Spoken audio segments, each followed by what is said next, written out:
ازيكم يا بنات، عاملين ايه؟ لو اول مره تشوفوني، انا اسمي تمارا، اخصائيه بشره وشعر مهتميه جدا بالمجال ده. النهارده هقول لكم سبراي للشعر. تستخدميه استخدام يومي، بيوقف التساقط، بيقوي الشعر، بيكثفه جدا، وبطريقه بسيطه قوي كمان من المطبخ. بس قبل ما اقول لكم الوصفه، يا ريت تنزلوا تشتركوا في القناه عشان يوصل لكم كل جديد وتعملوا لي لايك. اول حاجه بقى هنجيب ايه؟ بصوا، معلقة روزميري، معلقة زعتر، نص معلقة حبة البركة، ورق الغار.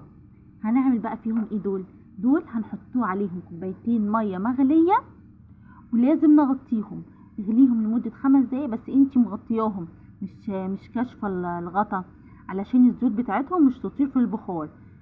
هنحط عليهم كوبايتين مية ونغليهم كويس قوي. لازم نكون مغطيينهم. دلوقتي انا غليتهم لمدة 5 دقايق، وسبتهم لما يبردوا خالص، وصفيتهم كويس قوي. الخليط ده ممتاز جدا. هنضيف بقى عليه ايه؟ نقطتين من روزميري او نقطتين من زيت اللافندر.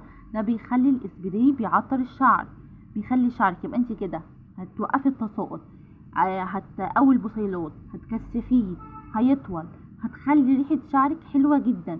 لا اما بنقطتين زيت لافندر، لا اما بنقطتين روزميري. والروزميري كمان يفضل في ايه؟ ان هو هيقوي البصيلات اكتر، وتحفة للشعر. هيساعد كمان على عدم التساقط وكده. ده هتبداي تشوفي نتيجة من اول 3 اسابيع. هتحفظيه في التلاجة. دلوقتي هحط نقطتين بس من الروزميري. هتحطيه في التلاجة، يحتفظ يعني من 5 ايام في التلاجة. ماشي. وهتبدأي تفرقي شعرك وترشي الاسبراي ده، تحطيه في علبة بخاخة تكون نظيفة ومتعقمة كويس. هتفرقي شعرك وتحطيه وتعملي حركات دائرية من 2 ل3 على شعرك. هيجيب نتيجة حلوة قوي يا بنات. واعمليه كل اسبوع، مش تعمليه مدة كبيرة، لان هو اخره في التلاجة 5 ايام. يعني انا اعرف اسبراي للشعر بيوقف التساقط في الصيدلية ب900 جنيه. ده يجيب نتيجة احسن منه 100 مرة، لانه بيطول وبيكثف وكل حاجة، وكمان بيعطر الشعر. انت كمان ريحة شعرك هتبقى حلوة عشان حطينا زيت لافندر او زيت روزميري، وده اختياري. لو مش عندك، اهم حاجة التساقط والكثافة.